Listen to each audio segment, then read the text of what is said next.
It's about 4 o'clock. I'm going to give it one more minute, and I'm frantically looking for the list that you created, the list of all of us. Great. Seeing a good turnout. And I can see everybody.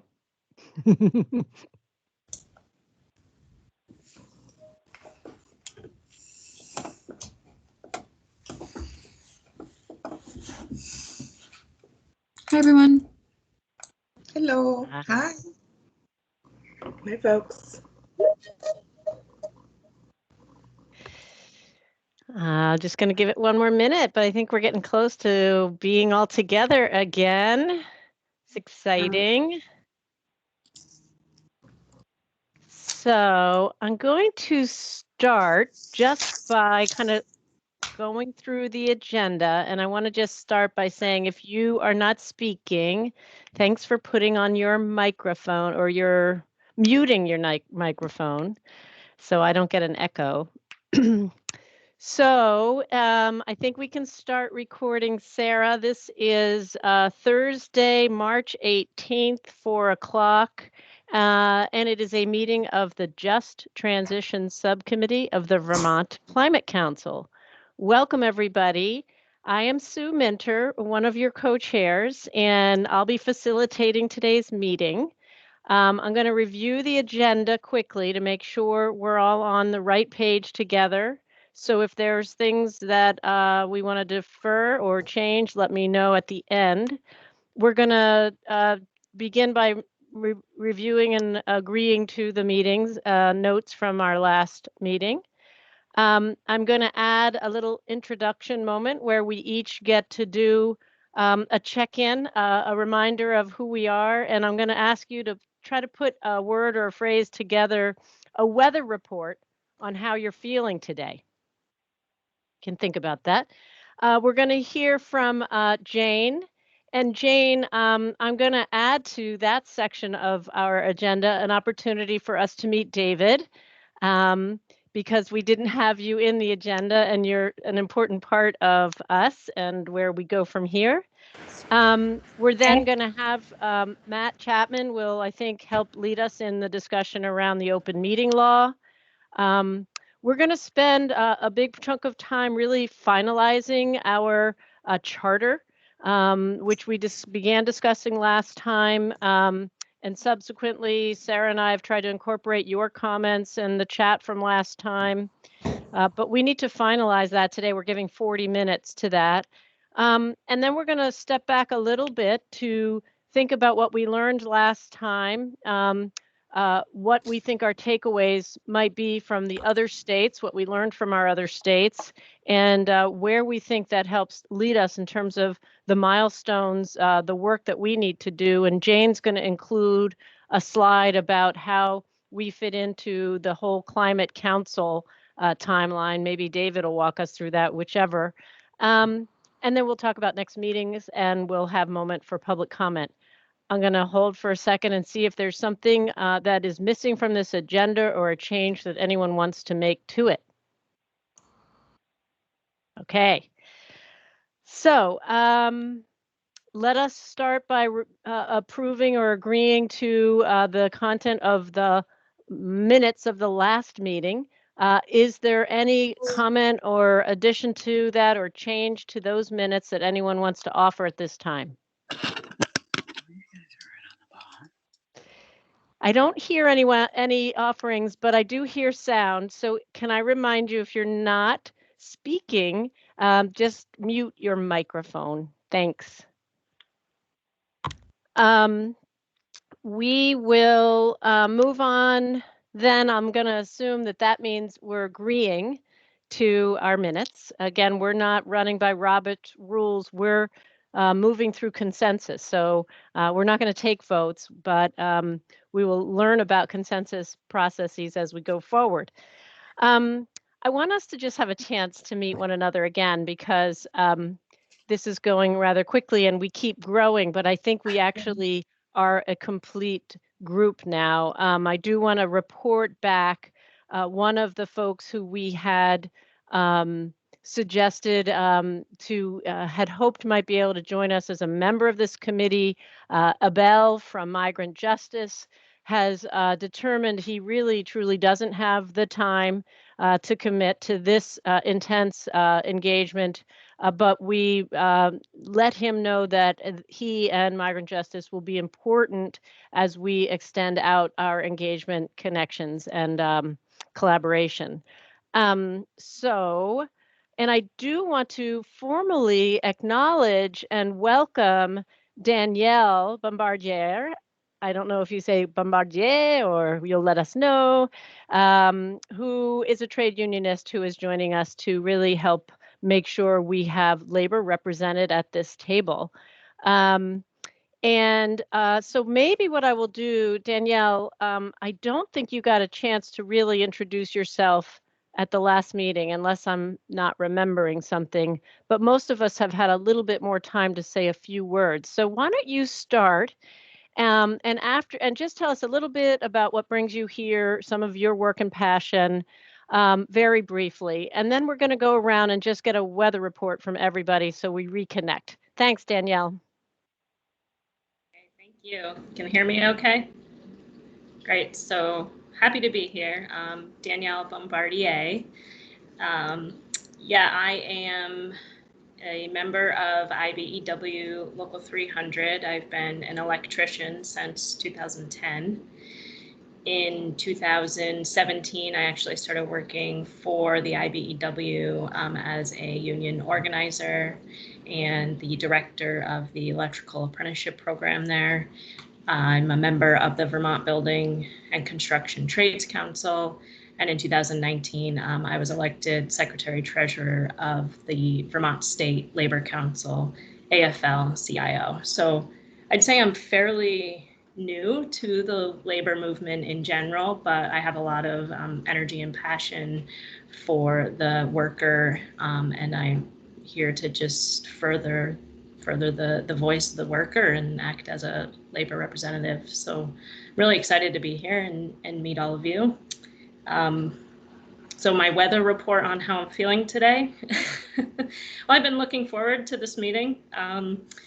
And it's been very gloomy outside, so I'm hoping it will brighten my day a little bit. I've been very busy and a little bit overwhelmed, to be honest. Thank you. An accurate weather report, and welcome. We're really happy to have your voice and your network represented. So I'm going to quickly go around. Virginie, you're right next to Danielle on my screen. I think you're still muted. Hello. So hi, I am Virginie Diambou. I am the Racial Equity Director with the CVOU. I am a former refugee, now an American citizen, and I am a radiology physician from overseas, but working could not transfer my credentials.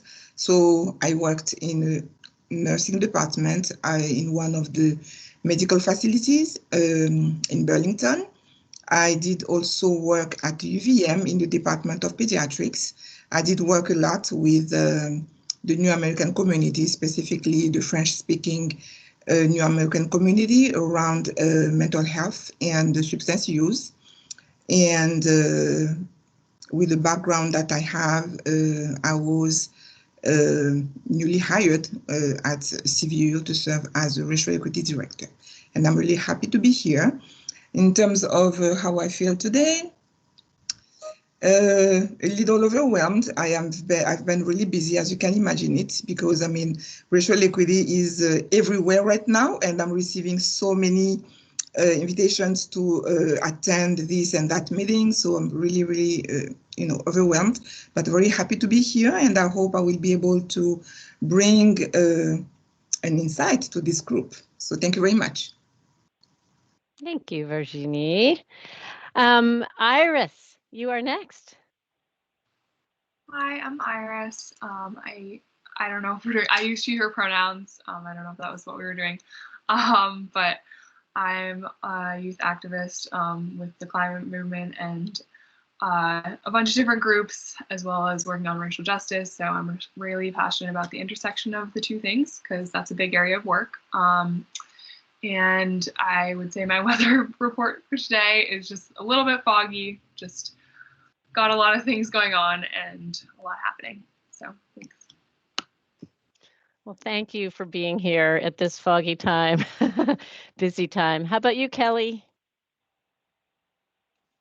Hello, happy to be here. I am Kelly Klein. I'm a member of the Climate Council as a representative of the small business community. Also happy to be on this subcommittee. And I also am a liaison between this committee and the cross-sector mitigation subcommittee. So we had a meeting of that group earlier today. So it's been a long day of meetings, and therefore I am a little bit tired right now, but I'm going to try to bring all my focus to our meeting today, and then I can crash. Don't forget, there's the children first before you can crash, right? Okay, thank you, Kelly. And I'm now seeing Beverly. Thank you. I'm Beverly Little Thunder, and I'm a member of the Standing Rock Lakota Band from North Dakota. I've been in Vermont for 16 years, and I sit on the Vermont Commission for Native American Affairs and on the board for Earth Walk, a camp for children here in Vermont. I'm very passionate about racial justice and climate justice. I feel that the two intersect and are very important for the future of our children. And you know, my focus in life these days is the next generations coming up and what we are going to leave for them. And what we do now is going to impact our grandchildren and our great-grandchildren. It may not necessarily be something we see, but they will experience it. And my weather report today, I just came back from working 6 hours down in the greenhouse here in town, and that's my happy place. And I was sad to come home and had actually forgot about this meeting, and my granddaughter reminded me. So I'm glad to be here now. Thank you. Thank you, Beverly. And I see Chris Campany. Hi there. I'm Chris Campen. I'm Executive Director at Wyndham Regional Commission. We're the Regional Planning Commission that serves Southeast Vermont. I was appointed by the House Speaker to represent municipal interests on the council, also serve on the council steering committee, and I'm thrilled to be on this subcommittee. Very thrilled to be here with you guys today. I'm also feeling partially vaccinated and generally overwhelmed. There's just a lot going on right now with the American Rescue Act and earmarks and just regular town needs and commission needs and other things. There's just a lot going on, but that's good. That's good progress. Thanks, Chris. I don't see you on the screen, but Nadia, are you here? Yes. Can you hear me? Great. So hello, everyone. My name is Nadia Marquez-Pabst. I reside in Manchester Center, and I have over a decade of experience specializing in legal, regulatory, and policy development for new, disruptive, and green technologies, from self-driving cars to battery storage integration to the grid to an all-the-above energy portfolio. And with that experience, I've done it with the largest actors in the private sector space. And for my weather report, I have 2 under 2, and one of whom is, I think, 12 weeks old. So I am sunny as can be over here, but in need of a nap. So a nice tree would be nice. Wow, 1 under 12. Did you say 12 weeks? That's phenomenal. Exciting. That gives me hope. Thank you. I don't see you, but is Aris here? I see your name. Hi, I'm Eris. I use she, her pronouns. And I am the Community Engagement and Volunteer Manager at the Peace and Justice Center in Burlington, Vermont. Currently on Abenaki land that's caretaken by our family, which we call Kunsikea. So very happy to be living here. My weather report for today. I woke up this morning not feeling well. I thought it was something physically with me, and the more I've sat here, I've realized I'm just deeply sad today. And I'm feeling all the emotions and holding our Asian community members in my heart right now. And then also a lot of my job has to do with what happens in Burlington. And so kind of having some reflections on Mayor Weinberger's decision about Taisha Green and then his backpedaling, and just understanding that there's more impact there than I think he's understanding. And I'm kind of holding a lot of that right now. So yeah, my weather report is a little gray like the clouds, but tomorrow will be beautiful, and that is okay with me. So I'll sit in this feelings for now. I do want to mention real quick though that I won't be able to stay with us the whole time today.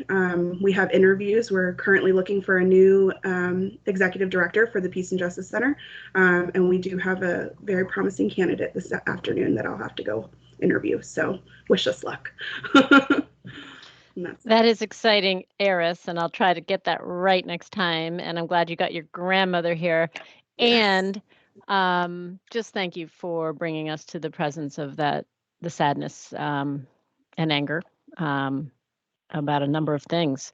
I'm seeing Kaya not on the screen, but I think you are here.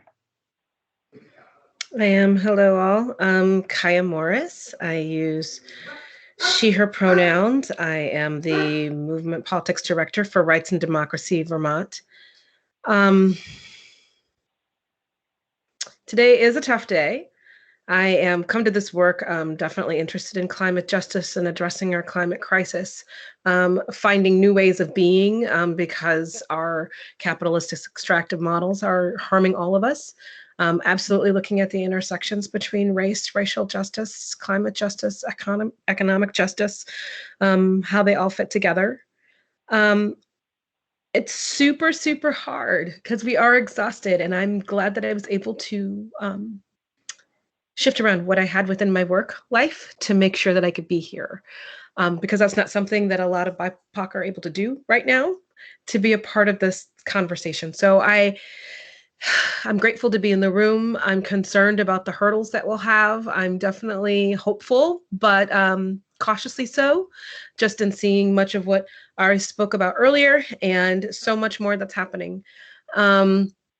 And so that's what we're going to be here and holding. So my forecast, my weather report is there's some rain, but there's going to be a break. There is a sun break. I did get to snuggle for 15 minutes with my son today. So that will be nice to be able to go back to that again. So I'll take that little bit of sunshine in the midst of a tough day. So thanks for being here.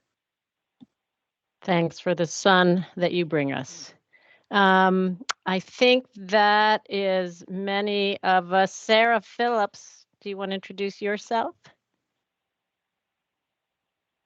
Hi. Can you? There you are.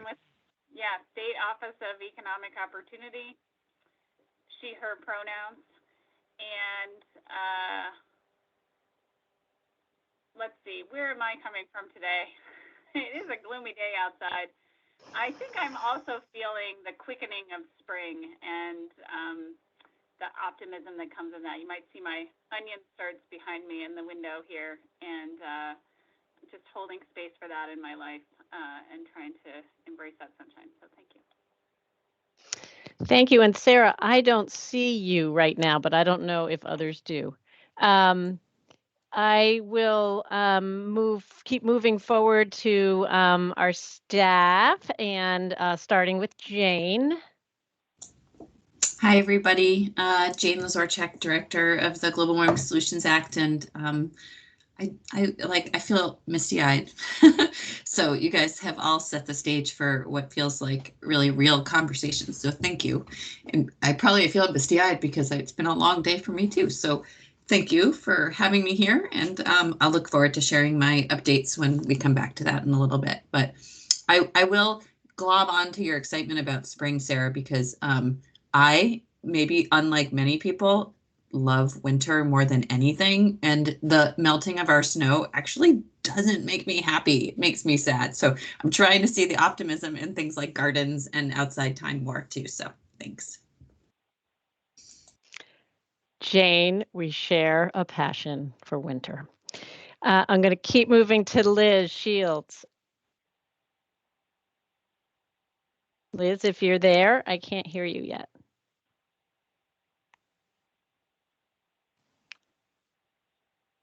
Sorry, there I am. Okay. Hi, everyone. I'm Liz. I'm here as a staff person representing the Agency of Natural Resources and the Division of Environmental Conservation Department. Sorry.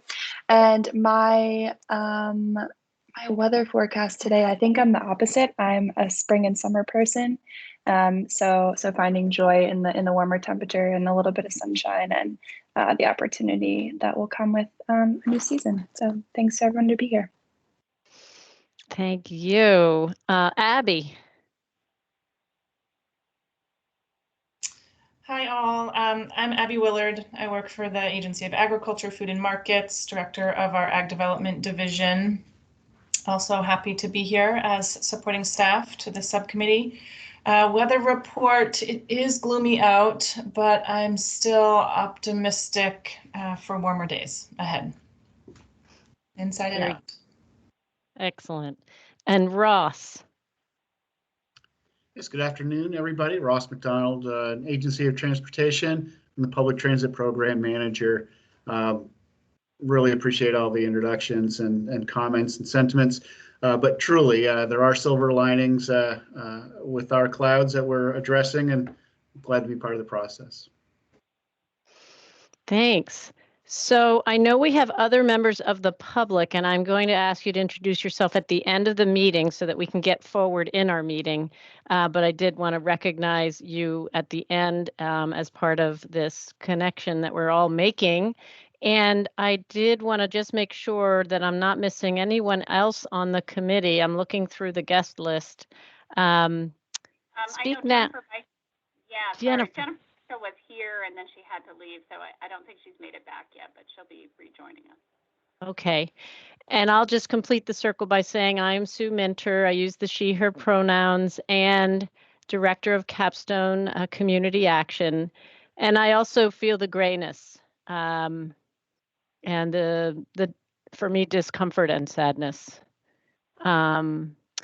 But and also that sort of sense of, oh my goodness, these earmarks, et cetera. But I have to say that I feel hope in the fact that we are making the biggest investment in a generation into addressing the disparities we're all trying to take on through this work. So we need to make sure that the investment is directed to the folks and the challenges that we see from our lens.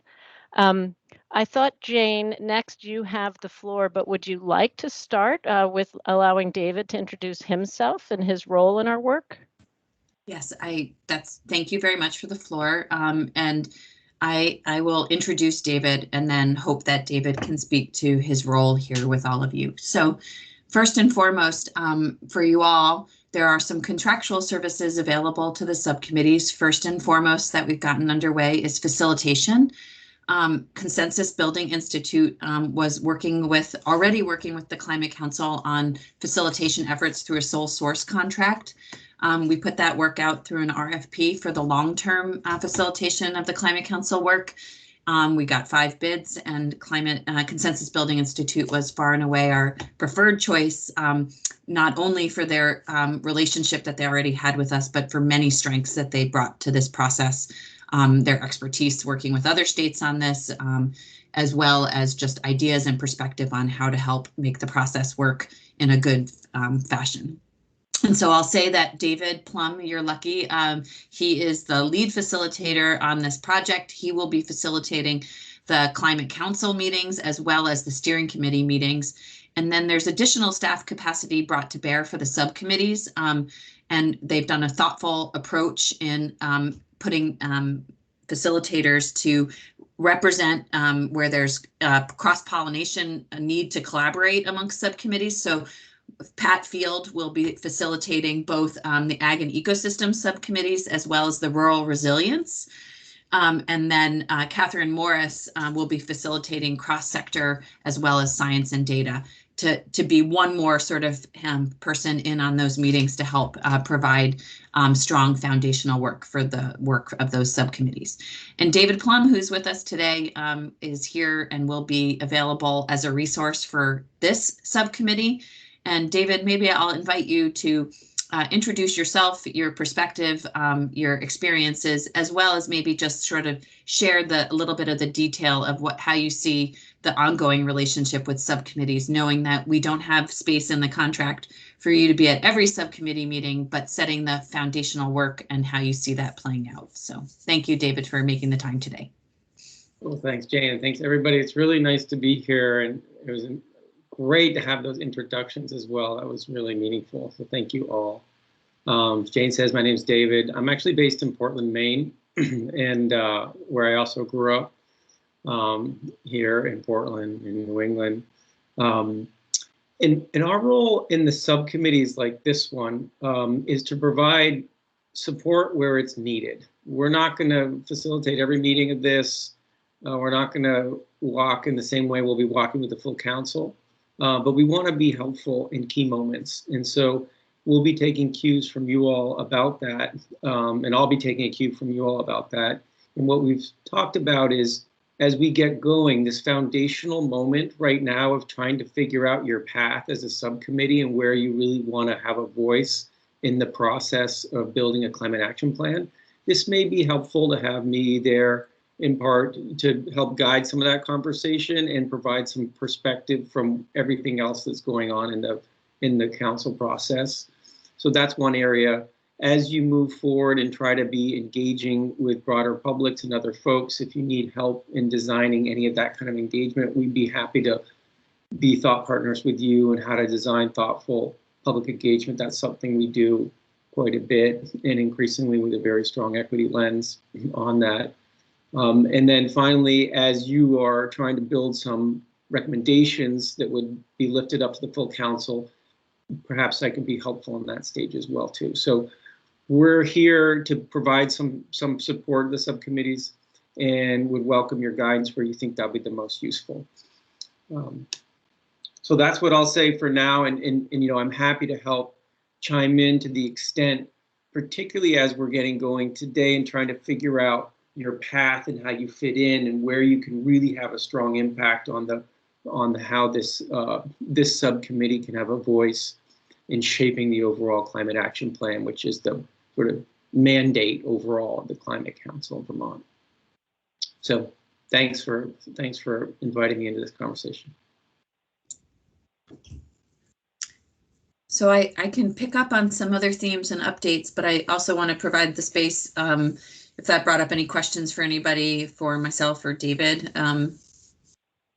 And just feel free to raise your hand or just call out if you have some ideas or thoughts. I see Sarah. I didn't know if you can see me. It's weird. Teams is weird. You can't see everybody. Yeah. I just wanted to, not a question so much, but just to say that Sue and I are meeting also tomorrow with David and Jane to dive into that conversation a little bit more about how he can be supportive of this work as well. So we'll bring that conversation back next week as well, but just wanted people to be aware of that. And if you have thoughts after this meeting, you know, feel free to send them. Right. Thank you, Sarah. And maybe, Jane, I'll say one more word too, just about a sense of experience. And, you know, I'm coming off a process over the last year of helping the Maine Climate Council do its work. And the Maine Climate Council tried to weave in equity as a sort of core piece of this and justice. And so there's some learning from that process about what worked or what was a little frustrating. And they've got, and as Sue and Sarah know, that, you know, they have an ongoing now equity working group that hopefully can provide some perspective too. So I think there's some good learning around New England and elsewhere about how to address these issues and programs like a climate council. Yeah, thanks. Yeah, and that's, you know, one of my update lists was just a recognition that building off the work and the presentation that we saw last week around other states' just transitions and equity work.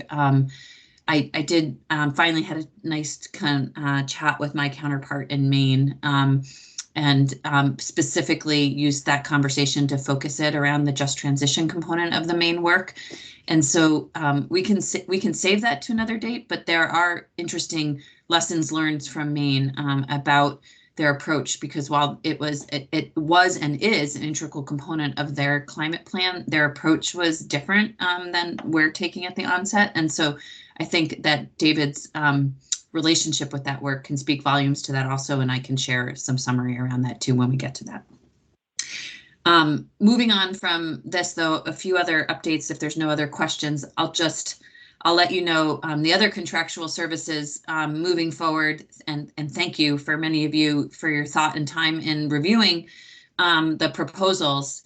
But we have entered into a contractual discussion with the clear frontrunner amongst the engagement and outreach RFP proposal. And so we're working with Climate Access to get them on contract, assuming nothing sort of goes astray as we go down that path. Our hope is that by the end of next week, they'll be on contract with the agency to support your work. And you'll all remember that they are actually in their contract supposed to be meeting with the Just Transitions Committee every week. That's one of their tasks. So they will be a resource in addition to David, and I think that'll be take some thought about how we all work together to support the work of this group thoughtfully and effectively.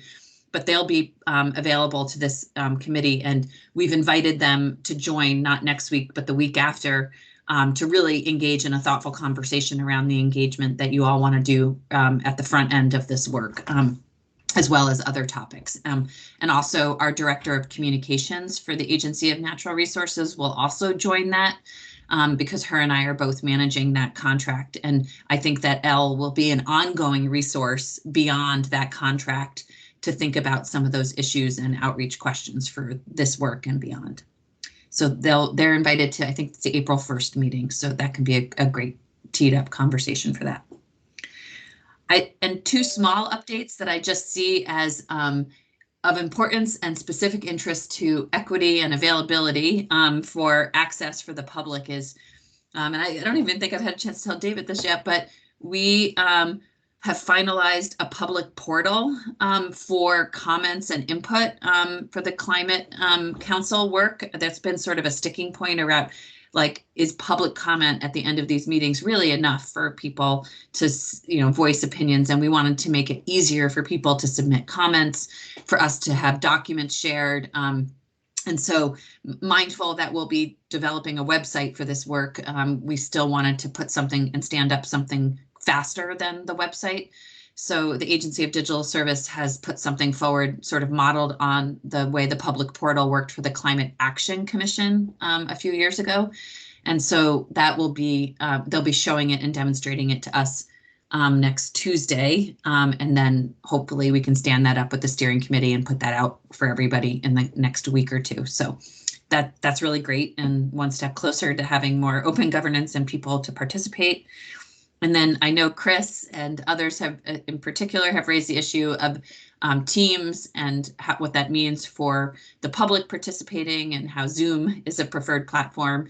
And while we got shortchanged at our steering committee meeting today, our hope and anticipation is that I'll get their confirmation via email, and we're going to test out running our Climate Council meeting on Monday through Zoom. And then have a discussion sort of with the Climate Council on Zoom as the preferred platform from our facilitator, and then now having that added capacity and support for Zoom to move forward with Zoom as the platform for the Climate Council steering committee, and then have some discussion about subcommittee meetings. So that's all I have, and just a reminder that there is a full council meeting on Monday. I have forwarded those all. Those meetings now to subcommittee members, and knowing that that was sort of short notice for folks like Sarah, but I think that going forward, specifically co-chairs, if you are not a counselor it would be really important to have you participating in climate council meetings. And then to the best of folks' ability, if you can join climate council meetings, subcommittee members are more than welcome to participate and have a voice in those meetings. So they're the third Monday of every month, and I'll just forward them on, and at your discretion, you can join as you can. So thank you. Jane, thank you. And I'm going to apologize, Matt, that we are far off of our agenda, and I think our introductions were worth the extra time. You got to know us more, but I'm just going to put out there that if we're squeezed on time, what we can squeeze is the last real item around looking at the scan from last week, and I have thoughts about how to do that. So, Matt, we want to welcome you. Thank you, Jane. Welcome you to help us better understand the responsibilities of being a public body with respect to the open meeting law. Thank you for attending. Sure, thank you for having me. So my name is Matt Chapman. I'm the General Counsel for the Agency of Natural Resources. So I know Jane passed out to folks a series of presentations on the Open Meetings Law, the Public Records Act, and then sort of the ethical standards that apply to government bodies. And so I didn't basically put together a presentation and didn't want to redo that for members of the committee. I'm more than happy to pause if people, after having read those or read the materials, seen the presentations, if you have questions that are sort of at the front of your mind. I'm also happy to give like a sort of high level, someone who's been in state government for 20 years, sort of overview of what I think you should probably have on the top of your mind as you sort of move forward as subcommittee members. So I don't know if folks had sort of burning questions or issues when you went through things. Well, and I just want to take a minute and thank Matt for being here and just orient you all that Matt Chapman, in case you didn't know, he's the General Counsel for the Agency of Natural Resources. And Matt is gracious enough to be here, recognizing that many of you were asked to sort of after the fact watch a video and orient yourself to a presentation that was given to the full council. And so recognizing that you didn't have the benefit of that back and forth dialogue that the council had, we just wanted to provide a space for you all to ask any questions that came up. And then for counselors who have been at this for a while to say, now that you're into the meat of starting to get into the meat of the work, what does this really mean for you all, these laws and how they pertain to you? So I guess I want to quickly ask if there are burning questions. I have a couple questions that I think still, my guess is we would all benefit from the high level engagement, but let me just pause for a minute. Are there questions that you want to start, Matt, off with?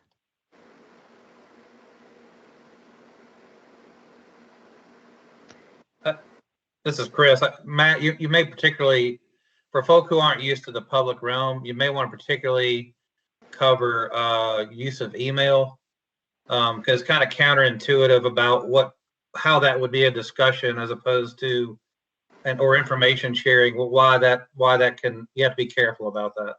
Absolutely, Chris. Yep. Sure. So let me just sort of start off and explain. I think the easiest sort of thing that we deal with is the Public Records Act, which is basically any documents you create or accept that relate to the charge of the subcommittee that basically are done in the sort of scope of your duties in doing this. And it's, the media is broadly construed, so it's email, voicemail, social media documents, collaborative software, and sort of traditional Word documents. So record is very broad. And I think, you either all have or are going to have state of Vermont email accounts as a part of your membership. We strongly recommend that you use them. The Public Records Act applies to communications, whether it's on your personal accounts or your state accounts. So I don't want to normally I'm the one who the public records requests come into, and I don't want to have to ask that you go through your personal accounts and provide us information that's responsive to those. So if you use your state accounts, that helps segregate some of that out. Chris, I think, raised a great point. The open meetings law is I think, the broader law, and frankly, in some respects, can be more confusing to people as far as what it requires. So the open meetings law basically applies to public bodies, which this subcommittee is one of, and anytime a quorum of the public body meets to discuss business, the open meetings law applies. There's some exceptions to that, sort of around scheduling, and I think we've said if you're sharing information, so if you sort of provide a document without commentary or sort of deliberation, so that people can have it to reflect on and then communicate about as a part of the next meeting, I think that we're saying as long as that's made available to the public, that's not a meeting. But sort of emails that go around to committee members, there has been some interpretation by the Attorney General's office and Secretary of State's office that if I were to email Chris, who was CEO, or if I was a committee member and a quorum of us had communicated on a particular email, that constitutes a meeting, and technically we're in violation of the open meetings law at that point. So I think, again, the sort of rule of thumb is that it's perfectly fine to, some of the ways we try and manage that are like with documents, we make our own comments or edits to them and then send them to Jane or to Sue or others, and then those documents get collated and given back to the committee so that everything can get shared. So I think those are sort of like the very sort of high level and what I think are sort of the trickier points of open meetings and public records. And again, I'm happy to, as folks have dealt with some of this or have questions, happy to answer questions. I'm also happy to come back or answer any questions as things go forward. I see a question from Kaya.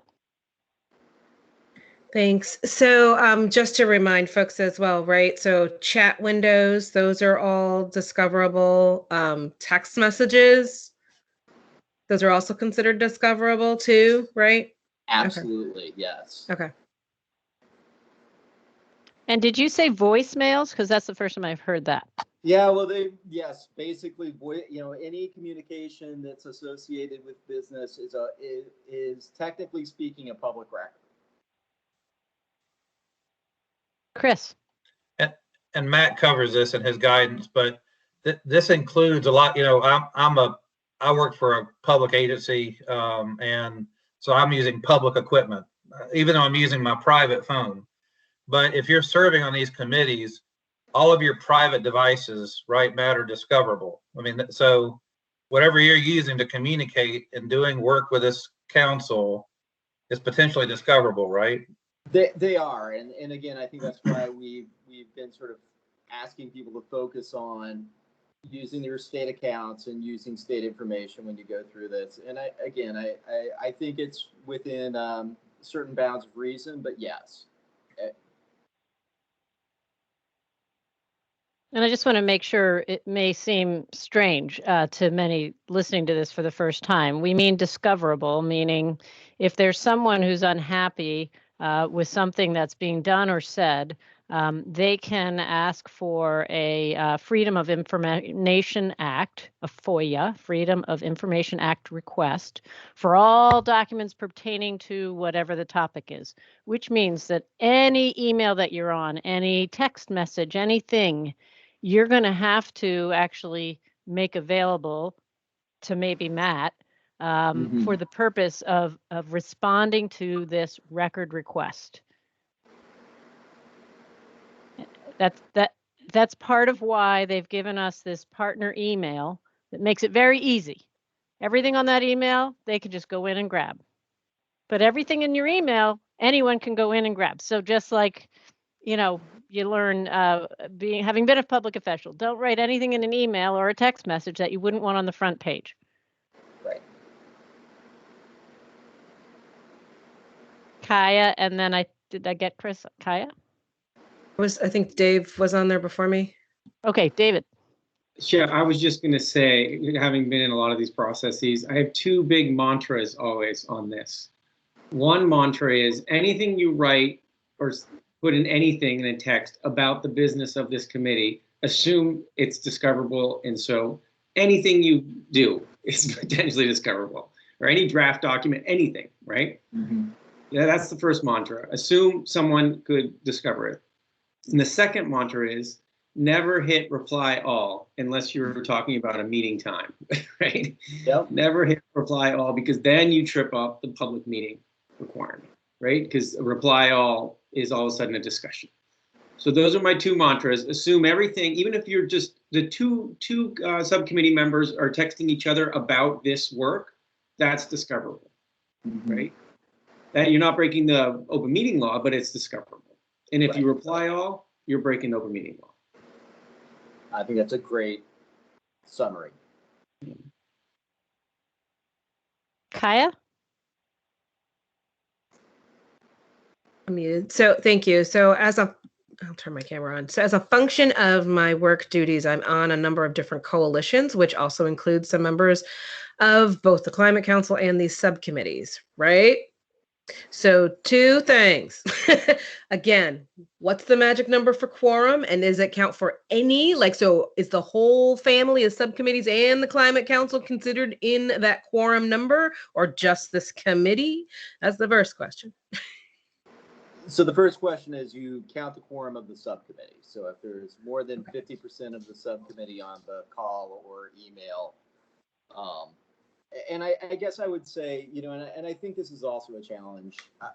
My opinion is that it needs to be related to the work that's going on with respect to the subcommittee. I know a lot of people have work duties that overlap, and I think we all have to be honest and try not to merge the two. But as long as, but I also don't think, your work duties sort of, to the extent that they overlap, right? I mean, I think it's the concern that I would have is if you're talking about business that's directly related to the work of of this subcommittee, then it would be clearly subject to the open meetings law. Okay. So, but then, so it still lurks out into that larger world of the email communications, right? So, I think I got you on that too. So I'm just thinking of some of the statewide coalitions that are numerous in number, and there's people that never participate that are probably on the list that may be within this body. So just again, the advice was, just don't reply all, just reply back to the original sender and let them re-forward it back on. But then also when we're within the meetings themselves, I think we'll be okay when I'm thinking about the composition. But I'm just, so again, and no, wait, actually. So then again, so if I am talking about Climate Council business in a separate coalition meeting, perhaps if it was in an email conversation or in a Zoom call, those are discoverable too? Yes. Okay. The general interpretation is that if you're talking about Climate Council or subcommittee work in the course of your business, if you're the one who's conveying that information, that is also sort of that's a public record as well. Okay. Yep, that's a really good point to underscore. Absolutely. I have go ahead, Kelly. Real quick. So one of the things that I've been doing, and I don't know if this is useful for other people, is because with our emails, we also have the Microsoft Office documents and things like that, one Office or whatever it's called. So I've been taking my notes in there in those documents. So it's not like a Google Doc. It's not a handwritten thing, because even that handwritten thing, I'd have to hand over to Matt if there's a public records request.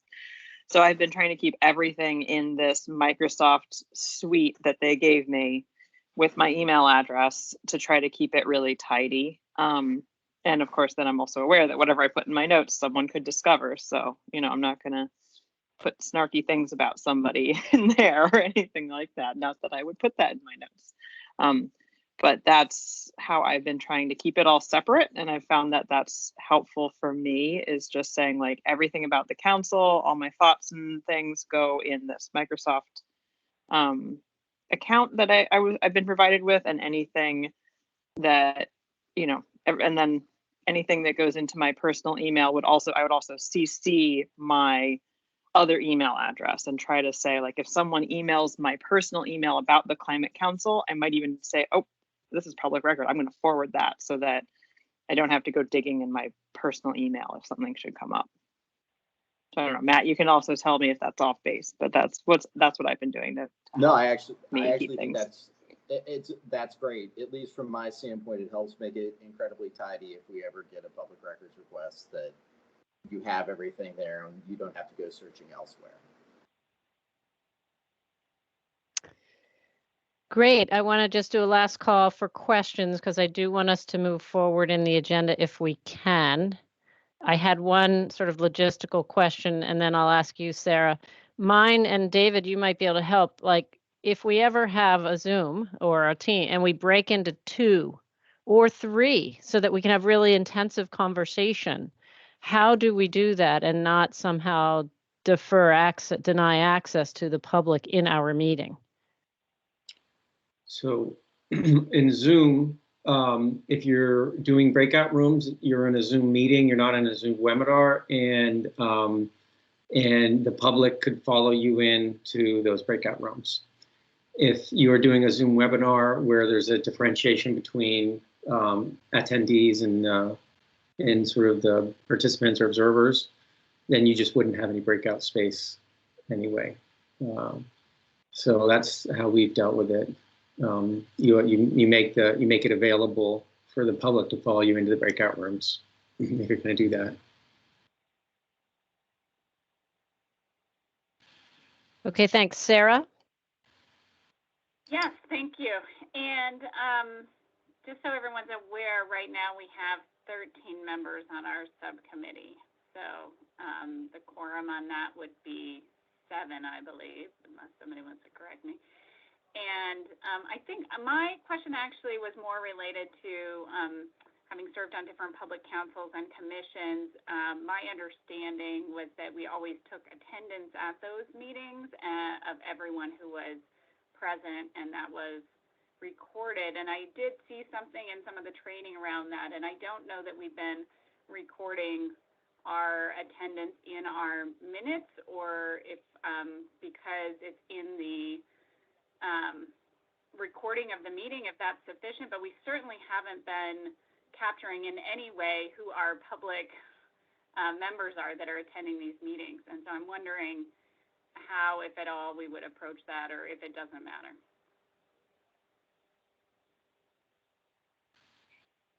So is that for me? Because I think you're probably fine. I think because Zoom is capturing sort of your meeting attendance, that there's not a need to like formally go through any sort of route. I guess it's really, frankly, probably a function for what works best for the members of the committee, and whether that's a good tool to help track sort of involvement and participation. But I don't think there's a legal requirement that you sort of keep a record of attendance. Jane, can you weigh in on just that question real quick? Sorry to jump in, because I believe there is an expectation of the subcommittees, again, less about legal and more about practice, of having minutes which reflect the attendance of the subcommittee members, and only if a member of the public speaks to get that person's name. That's Jane, but can you correct me on that? Yes, that is correct. Mm-hmm. Right. I think we have been doing that. Yeah. Speaking of taking notes, I did want to mention that Liz Shields is here taking notes. Thank you, Liz, for stepping up. Amanda, who's been our note taker, is not available. She just happens to be, I heard today, at Tuckerman's Ravine. So bleh, lucky her. Hopefully it's not raining there or slabbing or something. Okay, any last question for Matt? And as I understand, Matt's available after with questions if you have more of a dialogue you want to have. Thanks. And this is different for many of us and not easy. And so always feel free to ask. And I think that the ideas that Dave put out are great rules to live by. No reply alls. And I think I did one today, so I'll take it back. Okay, let's move forward. And I'm going to thank you so much, Matt. Yes, and for being our resource. Great. And now actually we're going to move forward and Sarah's going to help. We're now working to essentially really put our final, I guess, stamp of approval on our subcommittee charter. We did begin discussing this last week. As I mentioned, we've done a little bit to try to incorporate comments from last week and those we received following the meeting. And Sarah's going to share her screen. And she's, I think, gonna take, oh, it's, can you make it bigger? Yeah, great.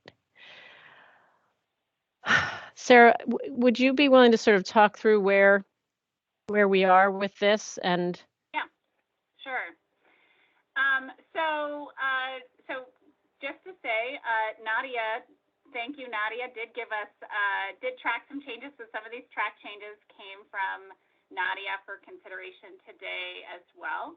And so when I shared for folks, hopefully you can see me. My Teams just froze again. Okay. But when I shared with folks in the meeting invite for today, the draft, if you had a chance to look at that, it's since been redlined further. So, and we'll make the redlined version available on our webpage so folks can see our process. But I guess I'll just kind of walk through some of this, and maybe, Nadia, I might invite you to share your comments if that's all right. So some of this is pretty simple. We had discussed adding just some simple changes here, and this was a nice change. Instead of saying but, we can say and. And I think we moved, this was a statement here that was already in the charter, and we just moved it. I think this is sort of a new way, a new sort of a re-articulation of the paragraph here. And so Nadia, I don't know if you want to just talk through that, and people can hopefully read it as we go. The boxes on the side are just the notes from our last meeting, so people wanted to see that.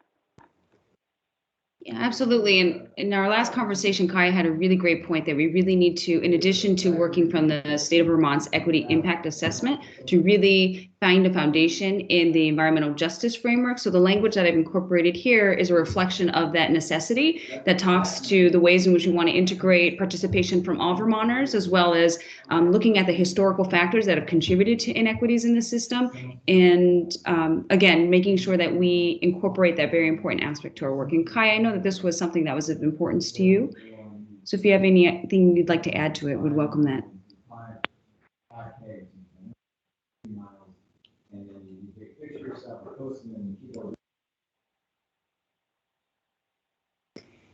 Did folks have any thoughts on, go ahead, sorry. No, I'm sorry. I was just saying I was muted. I didn't mean to leave you all in silent suspense.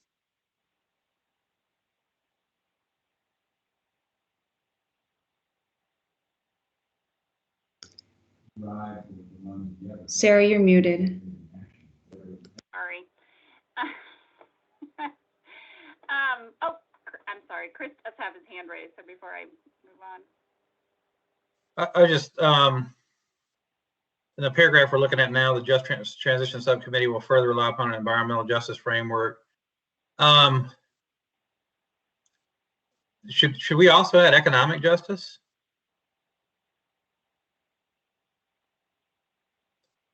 I'm thinking back to the actual statutory directions as far as what we're supposed to be taking into account. I mean, correct me if I'm wrong.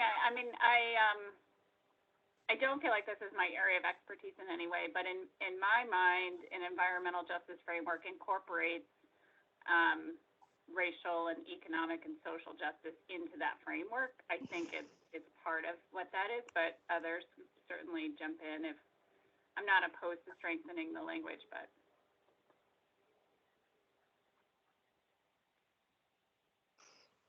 Kaya, I'm wondering if you have thoughts about that.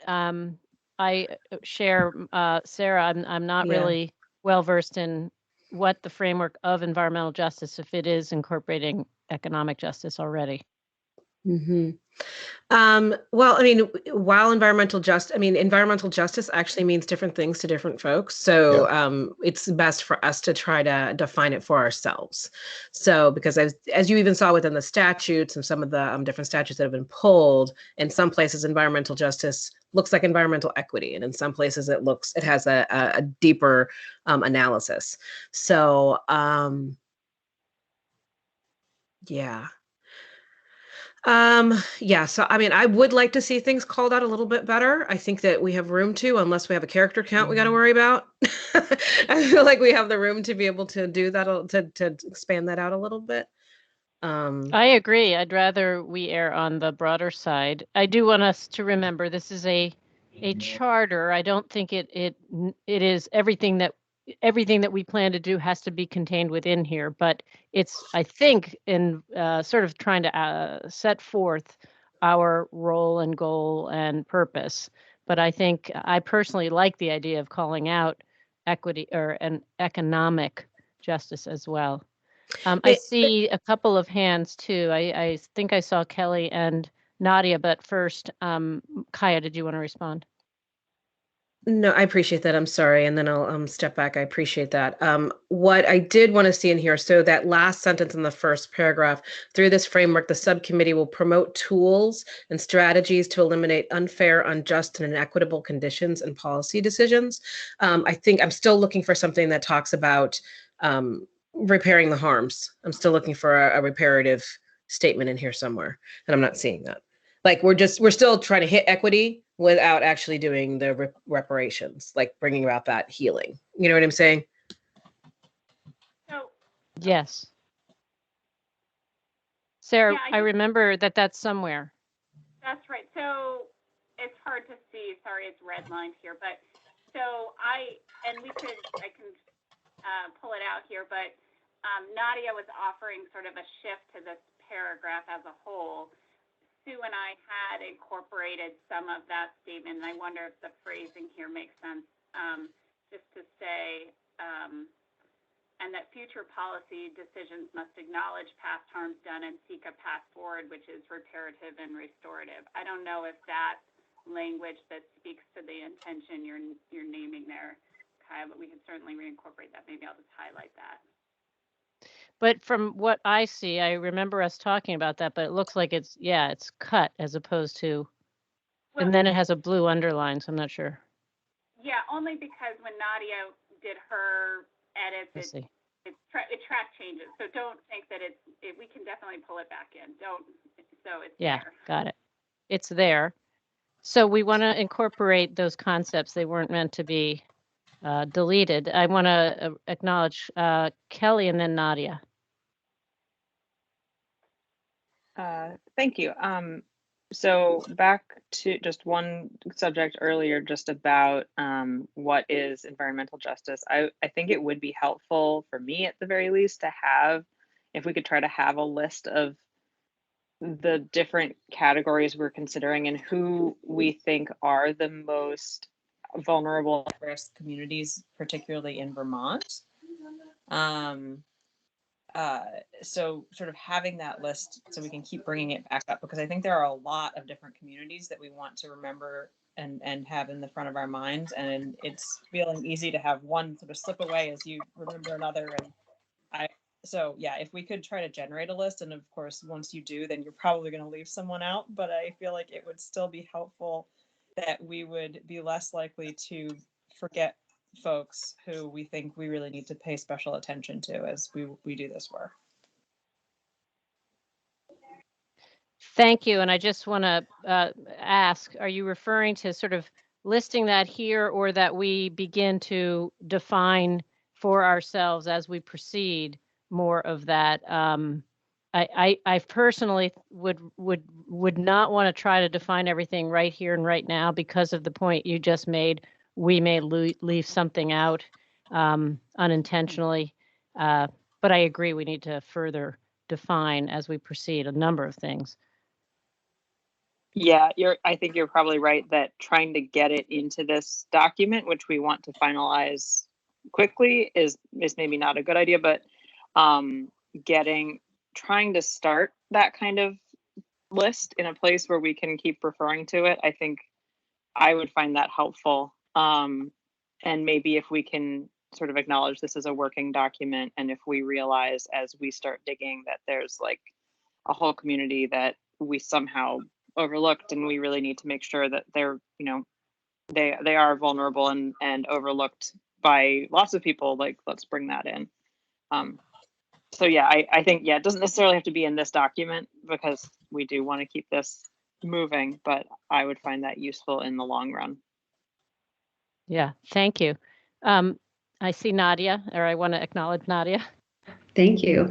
To Kaya's point earlier, I wanted to mention that this second part of the first sentence that I drafted, while working to uncover any underlying assumptions that may have historically contributed to and produced differential exposure and unequal protection of the state's climate policies, was an attempt to kind of get to that message. So if we're going to incorporate the language that Kaya and you guys have drafted around that, which is important, perhaps replacing it there might be the best spot for it. And then to Chris's comment about including, for instance, the economic impact of things of this nature, I know that there's a paragraph towards the latter part of the document. It immediately follows the bullets where we kind of enumerate some of the communities and issues of focus. And I'm wondering if it does say economics there, and I'm wondering if that's the best place to incorporate Chris's comment as well.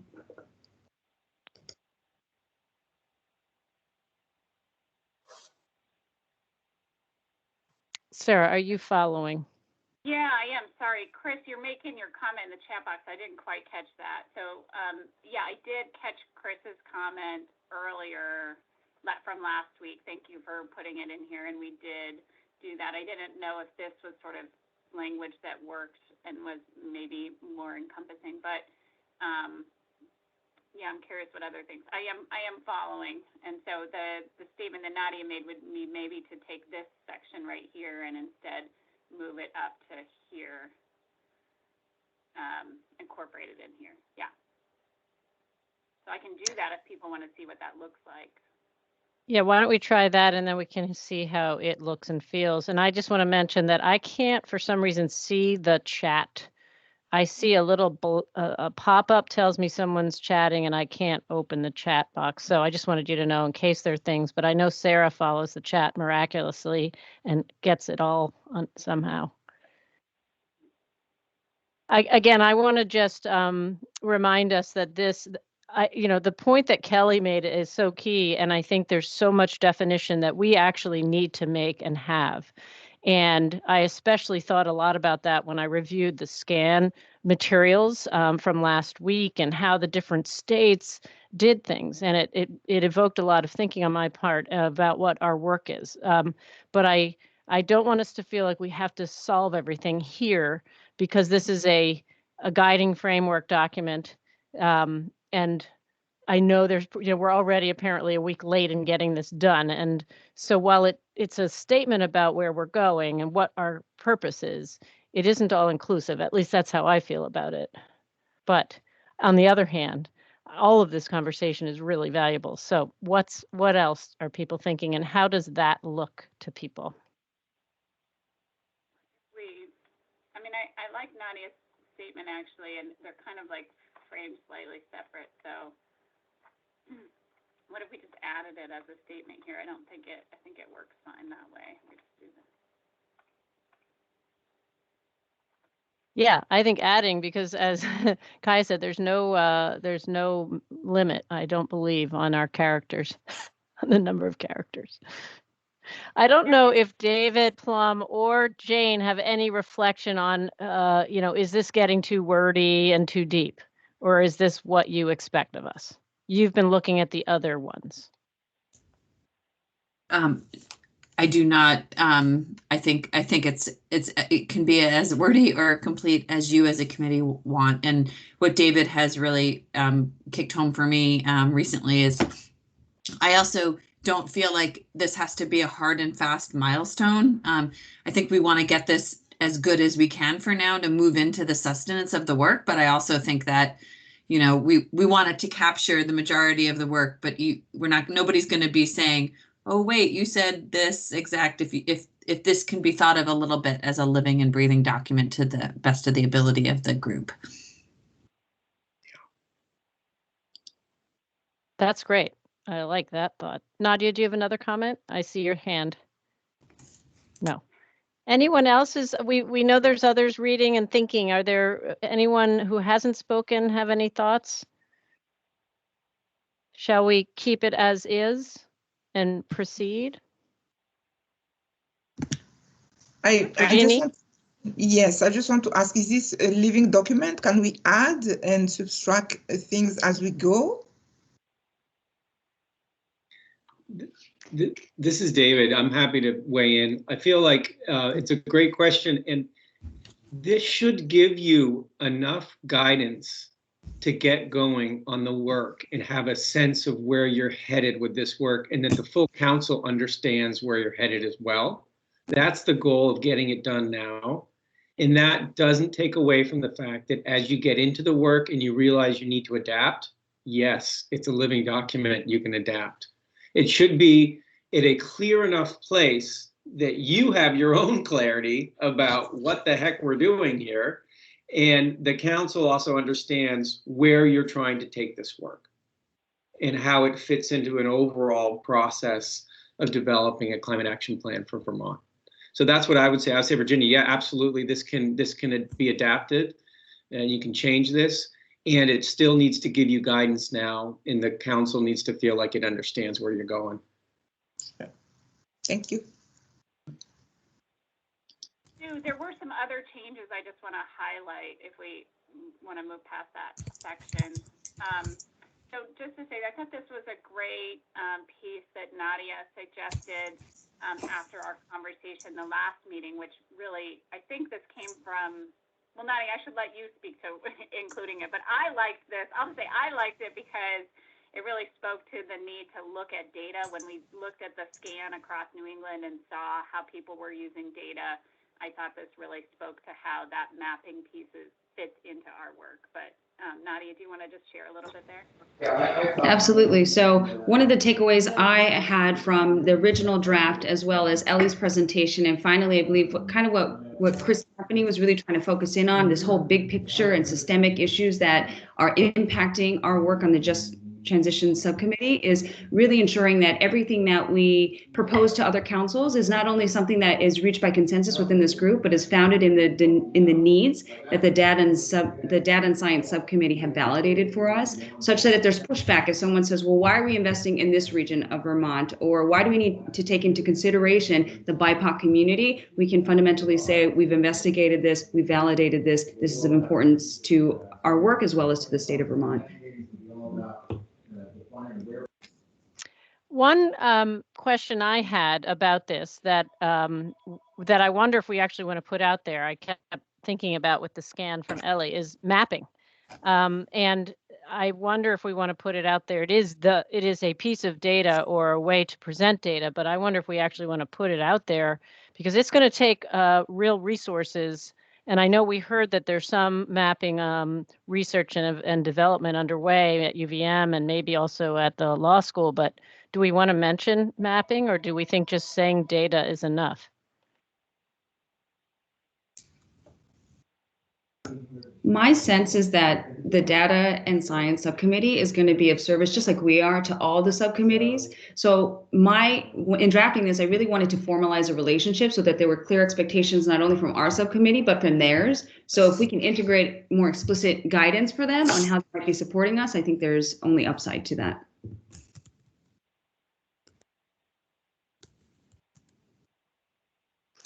So is that a suggestion that we do it get as specific as saying mapping?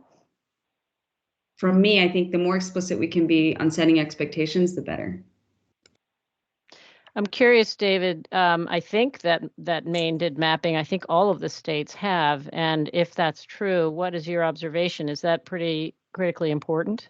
And should we specify the expectation of that mapping vulnerability index? Or yeah, sure. And yes, there was and that was part of the consultant work that was done. The technical services work that was done was doing vulnerability indexing and mapping. And so absolutely, it's very important to look across the state and understand where there is vulnerability in vulnerable populations.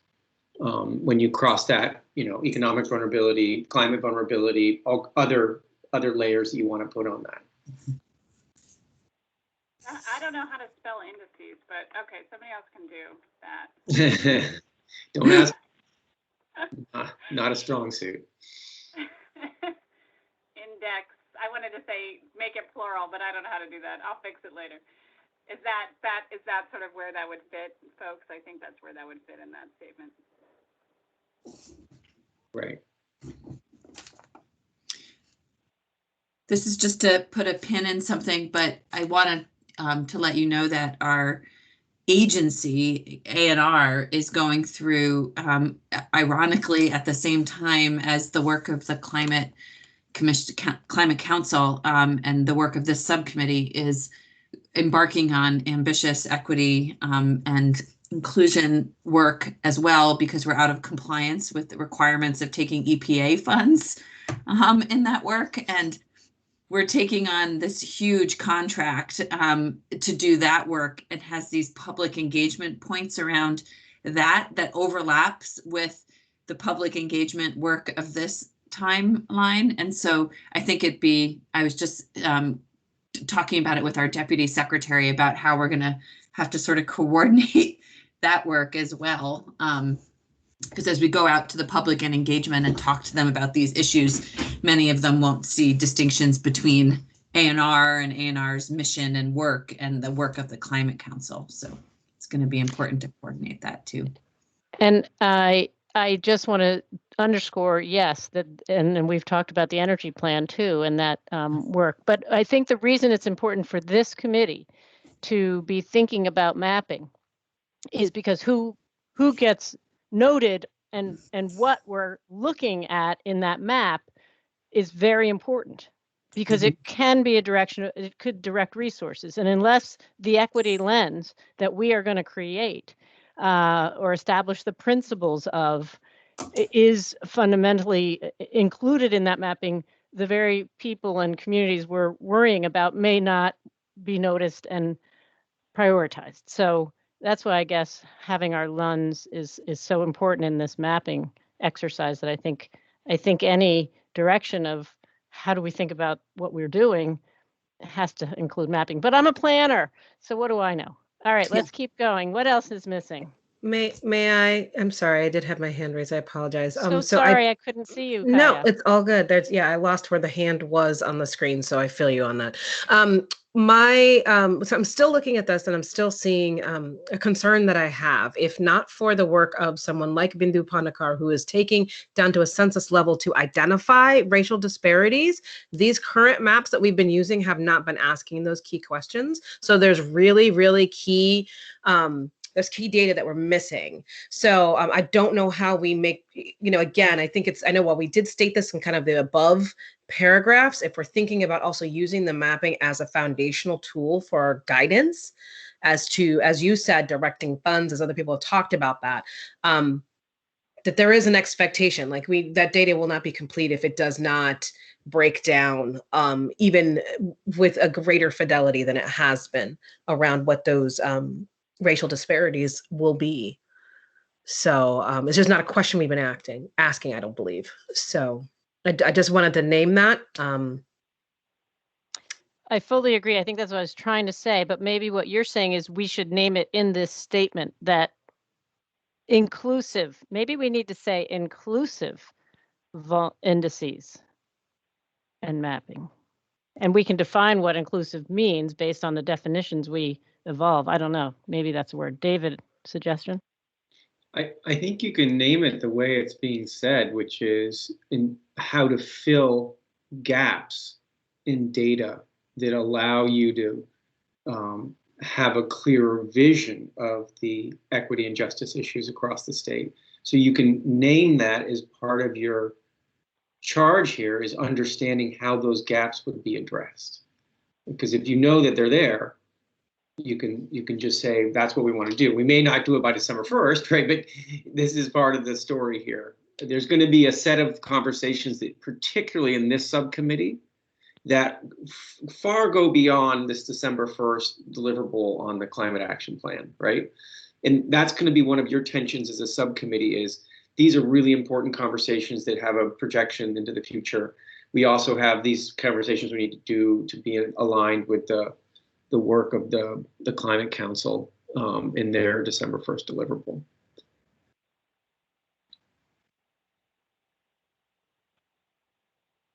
And it's maybe these historical gaps of marginalized populations. Jane? Can't hear you, Jane. I think you're muted. Sorry, thanks, Sue.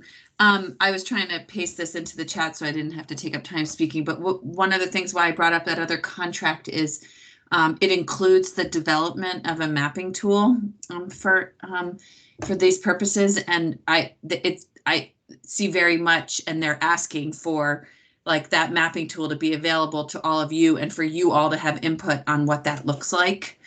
So I think there's going to be this other service available, these other contracts available to you that helps get at some of the tools that you're looking at that you need for your work. So if I can, I'll put in the description of that service in the chat in a second. Thanks. And I just, for those of you who may not see the chat, I just want to raise up that Kaya and Chris did some sharing. Kaya says she has some information from the National Green Deal around to dive into some of these concepts and ideas. And then Chris shared an EPA definition of environmental justice, and that might not be reflective of all of what people are trying to articulate with the framework of environmental justice. So I think what I see in all of that is an opportunity in future conversations to dig deeper into what those things mean and be able to articulate that more clearly to the Climate Council, right? That is part of our work around principles. So there was another Chris hand raised. I think it might be Chris. Yeah, just real, Kaya's right about that. I was at EPA during the Bush years when that definition came about, and they call it the Office of Environmental Justice, or it may still be called that, but it really was intended to be an environmental equity statement that was purposeful. I threw it out there because it's a federal definition, but that does by no means that we should use that. But so it would be helpful for us to all have to define our terms that we all agree to we're going to operate from, and not to complicate things, but it would be good, I think, to have operational definitions of environmental justice, economic justice, and also climate justice. And I think that'll help the work of all of the council as a whole and all the committees on that. I appreciate that. I want to just, before we leave this evening, suggest that we have a work group that actually spends time between now and our next meeting digging in on some of these definitions, so when we come back together, we can have this conversation. And at some point, maybe we will use this as an appendix to our charter, which we want to just keep going on. David, I'm seeing your hand. Are you raised? Are you trying to get a word in edgewise? Sorry. So I'm all good. So Sue, maybe I'll just highlight a couple. I mean, I did make a formatting change just to people with limited bandwidth like me love bullet points. And then did add in, I think the other point we wanted to talk about, folks really wanted to, the language that was in here talked about rural, low income, and marginalized communities, and I think folks wanted to be more explicit. And not sure if we wanted to talk more about the language here, because I know it came up last time around whether we wanted to use Black, Indigenous, and people of color, or use some other language here to pull out issues around race and ethnicity as being part of what our group was looking at. It wasn't otherwise called out. It was sort of buried in the marginalized communities term. And then these other two smaller changes down here we discussed last time as well. So I think that was the last piece on this charter to wrap up today. If people Thanks. are otherwise Comments? making changes they're seeing me make, I'm not hearing anyone sort of say, no, that's not how that should be, Sarah. So please use the chat box if you want me to reframe it. Any thoughts or responses on how we currently are defining marginalized populations or improving, I think, the way we describe that?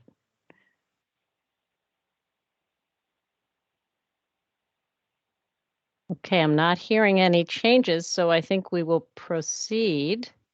It's really hard to do this, I know, and I especially appreciate you, Sarah, for pulling this together.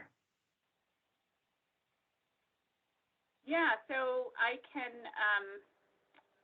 this is the biggest section that we've changed. So what I'm going to do is just accept changes for a second so it's easier to read. And then if people want to do like a final look, and we can decide that that's,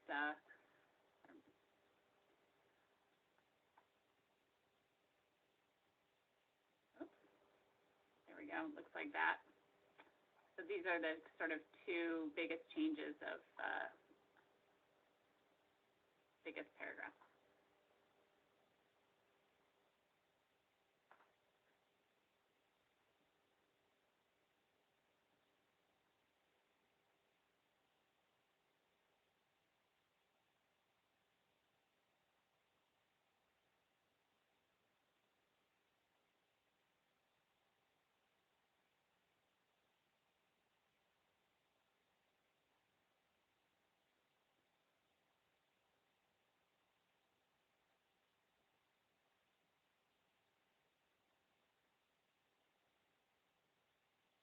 I see that something is in the chat. I can't see it. If you can read it, Sarah. And I'm feeling. Yeah.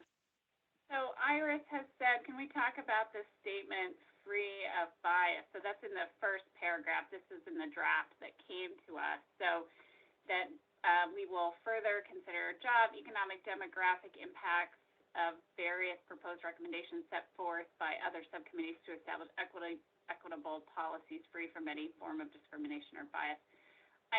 I see that, and others may read it differently. I think, Iris, that was your comment. Did you want to unmute and say a little bit more about that? Maybe not, that's okay.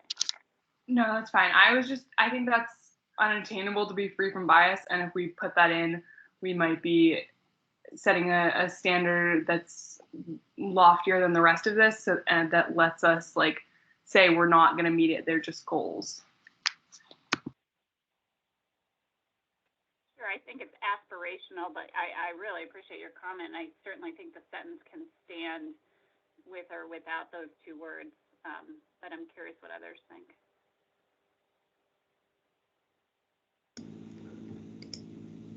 Hand raised. Oh, Nadia's got her. Sorry. Nadia? I just want to echo what Sarah said. I think that in strong policy development, you always want to establish goals that are aspirational. I think obviously this is challenging for any policy to really reach, but I think the task that we are charged with is also equally as challenging. And so to set the expectation amongst other subcommittees that this is the goal that they're aspiring to, I think has some good opportunities.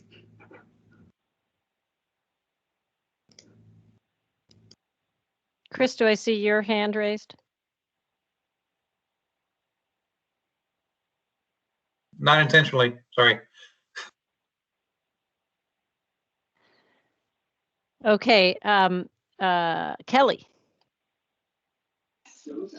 Yeah, I agree. Obviously, bias, you can't ever be free from bias, but I do like the aspirational quality, and I think it's different enough from discrimination that I would like to see it stay there, because we can be biased in lots of different ways that don't fall under the normal ideas of discrimination as it's classically envisioned. Like maybe I'm biased to other women more than, but like women tend to be discriminated against in the culture, but maybe I'm biased towards other women, for example. So I like it there. Iris, are you comfortable with us leaving it there, given that you had made a really good point? but we're sort of thinking of aspiration rather than achievement. Yes, that's fine. All right. Well, I know that we are trying to finalize this today. I'm wondering, Jane, do we get a chance to sort of take a look at it? Can you remind me, our goal is to get it to the steering committee. I'm just wondering if our committee can all kind of have a day to really look at it and make sure it hangs together. Yes, the goal is when I send out the email this evening to the council with the agenda and a document for review, I'll also be teeing up the revision to that document to add in the final charges tomorrow so that the council knows that our apologies, but asking for forgiveness and then doing it anyway around submitting the charges at the end of the day tomorrow, as some committees are still talking about them tomorrow. So if you could get it to me by the end of the day tomorrow, that would be perfect. Okay, so what I'm going to say is Sarah will send this out. If you have real concerns or changes or even small editorial suggestions, I think we can move from here. But here's the basics. Good work, everybody. Okay, back to the agenda. It's 5:30 and we're about where we wanted to be, so that's good. And what we had talked about doing was reflecting a little bit on last week. And unfortunately, Ellie isn't able to be here. She's another one. She said she just finished finals and she was on a ski outing and didn't remember about our meeting. And I said, please have a good time. So I might be doing something wrong. That's what I think. No. So I don't know how we want to go about this. I think it might make what we had talked about, Sarah and I, was reflecting back on what we learned and how that maybe helps orient what we think we want to do next and what our priorities might be. But we also thought it would make sense, and maybe in this order, to start Jane and or David with sort of the picture of the Climate Council as a whole, the milestones of progress expected of the council, so that we can understand our role within that. Could we start there and then maybe have some discussion? Yeah. You want? I have that slide, David, that I'm happy to show. Sure, that'd be great. I also will say that as I teed up this slide to show everybody, I also remembered that, you know, there's been some more detail put to this with respect to the Gantt charts. It's like taking a while to show. Oh, there it is. So these were the major milestones that we put forward when we shared with you all the draft subcommittee descriptions and wanting you to be mindful of the larger milestones in front of the Climate Council. And then as you guys think about your specific role with respect to meeting each one of these milestones. And I'll say that since then, you know, we've shared a draft, a guiding Gantt chart, which for folks who don't know, is just a tool within Excel to help map out the timelines associated with the work planning for each subcommittee. And we've asked that those Gantt charts to be completed by the technical subcommittees, so Ag and Ecosystems, Cross-Sector Mitigation, and Rural Resilience. And we sort of set the stage for you all, thinking that your work would then be informed and guided by the timelines articulated by the committees in which you are in service to. And so that's out there and that hasn't been completed. And I'll just highlight that only because we tried to flush those out in a little more detail than what you have in front of you. But I think for the sake of your conversation today, and for many of you getting oriented to the ambitious timeline that is the completion of the Climate Action Plan, these milestones sort of touch on the key points in the process that we're all working towards moving towards. So David, I'm happy to allow, like, I don't want to talk the whole time. I'm happy to allow you to talk through some of these and how you see just transitions working, but I also don't want to make you feel like I'm putting you on the spot to do that since we hadn't talked about it. So up to you. I'm happy to just say a few things and see if that provides any clarity. And if you look at this slide, there's a key moment here where in July, the subcommittees need to be providing recommendations to the full council, and the full council will be trying to consolidate that and turn it into a draft sort of action plan by September or the end of September, and then getting out for some public engagement around a draft plan. So you'll see the subcommittees working hard from now until then to try to pull together these ideas. And this is where you all come in, because you're going to need to assist these other subcommittees put this equity and justice lens on their work, right? And so you're going to need to develop some clarity of focus of what's really important and how you can make that part of the work of these subcommittees as they go about coming up with some substantive recommendations, whether it's around mitigation issues like reducing carbon emissions, or it's around the adaptation and resilience issues. So to think about the sort of timing of it is, I feel like you all as a subcommittee have some initial work to say what's really important. Like, I think this issue of the definition of environmental justice really speaks to the conversation you need to have, right? Are you talking about equity? Are you talking about justice? Are you talking about both, right? Those are really important foundational conversations. And when you put climate on top of that, you guys here. Oh, I just heard somebody. When you put climate on top of that and the issues that are under the purview of the Climate Council, is where the richness of your conversation is going to go, right? So you're going to have some initial conversations to get yourselves oriented, and you're going to try to figure out how you best assist these subcommittees, these other subcommittees do their work and put that equity and justice lens onto it. And then when June, July rolls around, you're going to be doing some work to help put a filter and a lens back on sort of recommendations that are coming out, and you'll be able to help them refine them and improve them, right? There's a whole other piece of work that I know Sue and Sarah are interested in doing, which is getting out there and sparking conversation that hasn't happened in a lot of communities on these issues, right? And so that's a whole other piece of work that's going on as you're engaging with the subcommittees, is you're trying to figure out how you start a set of conversations with populations and folks and people who haven't really been engaged on these types of issues to date, right? That whole piece of work is part of what you're doing. It's probably going to project further into the future than December 1st, right? Because it can't be all that functional necessarily, like, oh, I need to go out and consult and get some information so I can do my report. I think it's a bigger frame, and I'm interested to see how Sue and Sarah and all of you try to think about it. So I think there's this kind of dance that's going on with your work between how are you functionally helpful in the subcommittee's work and the substantive piece, and how are you engaging people that haven't been engaged historically on these issues and projecting that even into the future beyond whatever the December 1st climate action plan is. So I'll stop talking for a moment there, but that's sort of how I envision it. So you need to be aware of the deadlines and the time pressure and all the craziness that that's going to entail for the other subcommittees, and so you can be useful for them.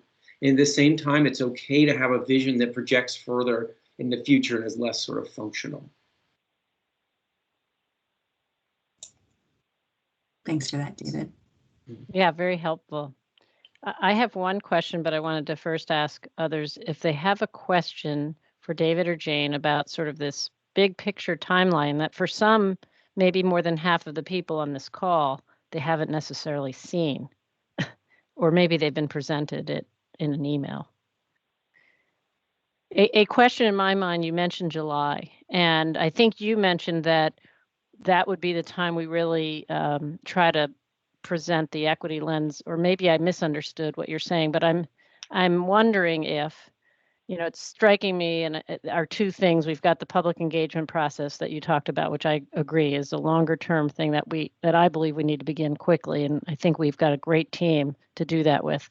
But this issue of the lens that we are trying to offer to the committees we are in service to, does that not precede July? And then does that make me think we need principles? Like we need to understand what are the principles through which we believe we want to apply this lens. Any thoughts from others? If I may, Sue, just for 1 second to clarify, because I feel like there's two moments. There's a moment which starts soonish, right? We're almost getting into April, but soonish, where you're integrating yourself in the subcommittees and you're giving them these principles or these big ideas that you're coming up with. And that's helping them percolate and, you know, think about the recommendations. So that happens pretty soon. And then once they're starting to crystallize around a few ideas, you can help them evaluate those ideas and put that lens on, right? So it may feel kind of continuous, but I see it sort of like the initial, like get the right frame going initially, and then help them with some evaluation of draft ideas that they're starting to really circle in on in June, July.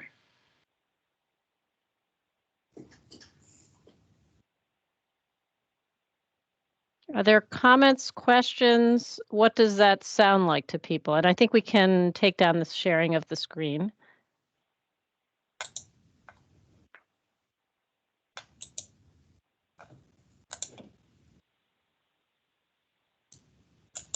Sarah? Yeah, Sue, thanks. So I guess one of the things that stands out for me, and please correct me if I'm not accurate in this, but because we have such a condensed timeline in Vermont, that there's not really a point in this process, or maybe it's not there yet and maybe we insert it later, where all the recommendations come out and then we look at it and issue like a separate report with an equity assessment on the whole thing, which is something that I think I saw, for instance, in the Maine process, was sort of like a standalone report that reviewed the recommendations and that said, here's what it is. And what I'm seeing is that we're trying much more to deliberately and intentionally insert ourselves into the process rather than do an after the fact review. And I wonder if that's an accurate understanding and what others kind of think about that. Maybe I see David, Chris. If that's accurate in terms of the difference. I was just going to suggest, David or Jane, do you guys feel comfortable talking at all about the questions we began to ask in the steering committee meeting that we had before this meeting about that very topic of getting everybody on the same page about what we're trying to accomplish? Yeah. So at the steering committee meeting today, it was put forward both that there are some, first and foremost, some different interpretations that I'm hearing, I will say loud and clear, around what the statute says and doesn't say about what is required of the climate action plan and the frame, the time frame it speaks to or doesn't speak to.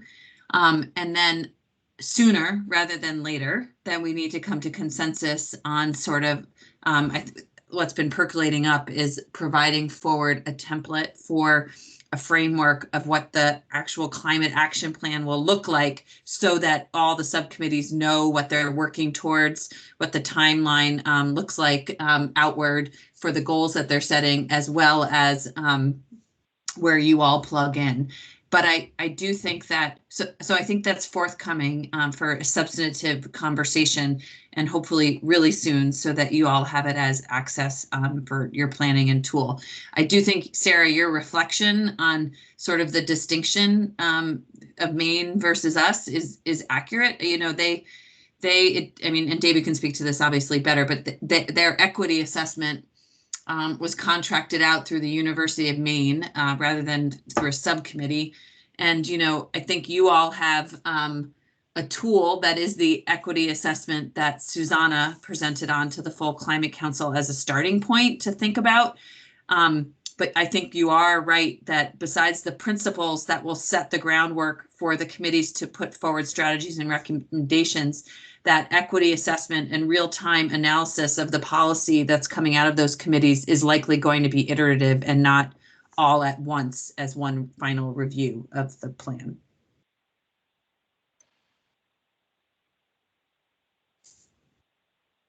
Thanks, Jane. You're welcome. I guess I want to just echo, I concur that I think we would be at our best if we can be part of this process. And I know that the committees are seeking that from us. And I think for me, it's become clear that we need to have a good discussion around the principles of this equity lens that we're hoping to provide. And I just want to ask, I found the slides from the presentation last week very helpful because there was a lot of condensing of ideas. Would it be helpful? Have others had a chance to look at that and think about what the learning is? And frankly, each state has done a very different approach to this, and we're going to be on our own, but we do have lessons to learn.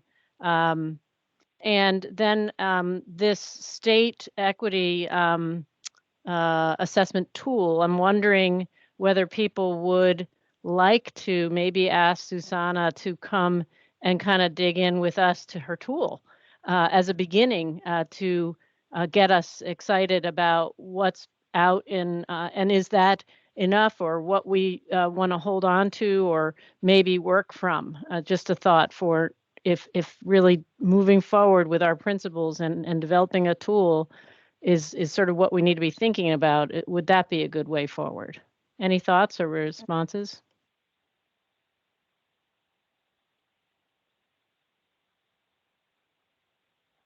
I think in the very least, as a starting point, we can send out that tool to everyone on the subcommittee to look at, and then there may be some other examples as well around specifically climate justice, right? Some other tools or things that we want to look at, but yeah. I did share, but only with you and Sue, Maine's equity assessment tool, which was specific to the climate action plan. And so that one would be interested to look at and kind of compare contrast with the state of Vermont equity assessment, which is intended to be a lens for all new policy and strategy. Right. That was my only thought, is that it's a good tool, but it's not specific to this work. So maybe we could look at a few examples we can send out as homework before our next meeting. Yeah, I actually had half an hour to think before this meeting, and it was really fun to think about this stuff.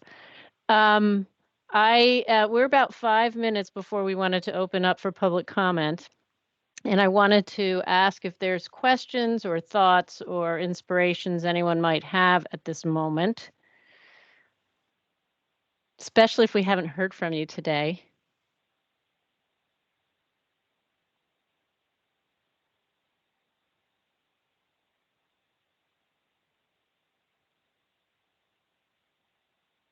I know you've heard from me several times today, but I wanted to just sort of place this out as a particular thing to say that I hope that everyone's feeling comfortable with where we're at. And I hope that if anyone's feeling like, don't worry if you feel like you're lost either in the scope of the work that we need to do or around the different nuances of all this. And I hope that we can lean on each other again, but not reply all, but lean on each other to try to learn if we need to around this, that we can all feel comfortable and confident moving forward. But please, there are no dumb questions and there's no wrong observations in this. We're all kind of learning together. So I just wanted to name that, even if it doesn't require a response, but I want to just state that this is difficult work, and it could be challenging, it could be confusing, it could be moving at a pace that's hard to process. So if please be sure to reach out so that we can support each other. Thank you so much, Kaya. It's very, very obtuse, this work, and especially if it's not been something you've been thinking about. Really appreciate that comment. Chris? I'll just note one thing that I've in the last couple of weeks, I've been reviewing grant applications to different state programs, and now there's all the federal funding coming down and all, and it's just underscored for me how inequitable access is to federal and state programs. It's like the Hunger Games.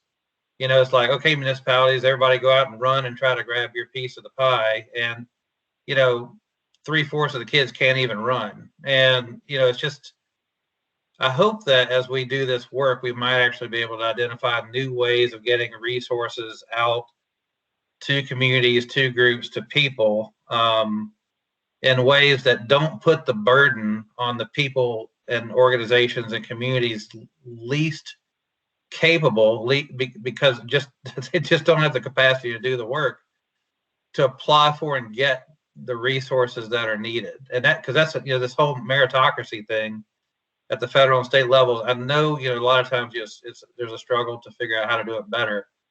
But, you know, I just keep seeing this, that, you know, communities that really need the resources just don't have the capacity to necessarily do the work that's to get, you know, the resources they need. I mean, I saw this too, you know, working on reviewing federal grants, like for the farmers market nutrition program, and yeah, just a number of other federal programs too, just how challenging that can be. So anyway, that's not, doesn't bear directly on what we're doing, but it just gets to this whole, the structural, not inequalities, but structural inequities, right? Everybody has the chance to apply, but then do you actually have the ability to apply? Do you have the background? Do you have the knowledge? Do you know how to play the game to even be able to, you know, have a winning solution? So anyway, I just wanted to give voice to that. Thank you for naming that. And I will say, one of my favorite things from one of our neighboring states was the fact that in New York, they have set a funding floor of a percentage, 35% of funding goes to marginalized communities. Boom, a funding floor. Put that out there. I like that one, to your point. Well, it is 5:52, and I want to offer the opportunity for the larger public to weigh in and share their thoughts on this topic that we're exploring together, and also just to introduce yourselves to us at a minimum.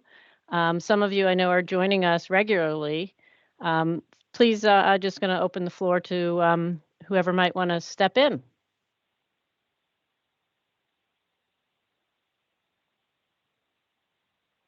Hi, this is Pat Sagri. Can you hear me?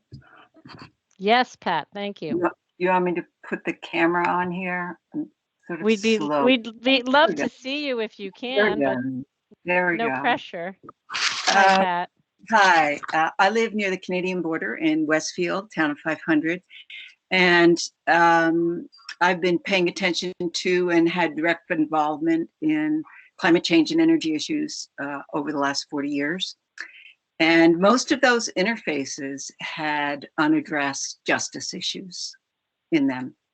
And so I appreciate the challenge that this committee has, and I'm looking forward to hopefully making some contributions along the way. And to that, I do have one question. How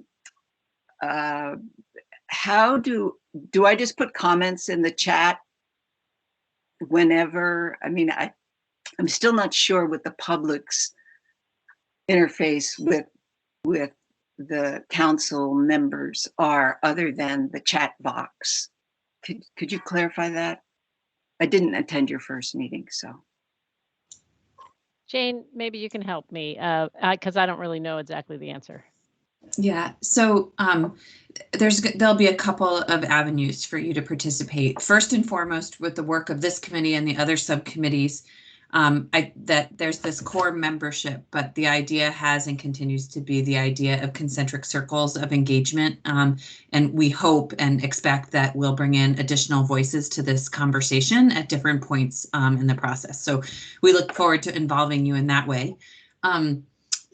I admittedly, we've been too slow out of the gate to ensure a clear and concise process for public engagement, but we will have a public portal that should be live in the next week, which will be online, open all the time for folks to provide comments via the portal that will then get put up on the website for counselors and whoever wants to review and have a permanent repository for public feedback all throughout the process that we can take into consideration, especially as we actually develop the plan as well.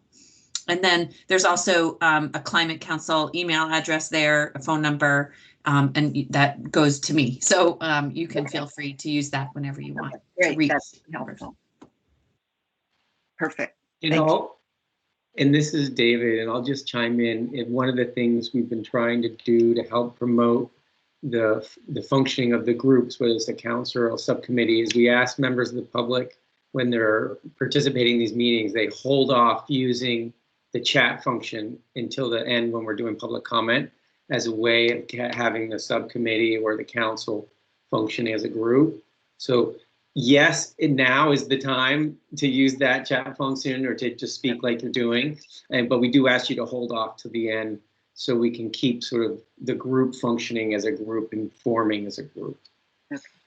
So for today, I did spend some time with looking at the other 4 neighboring states' climate councils work and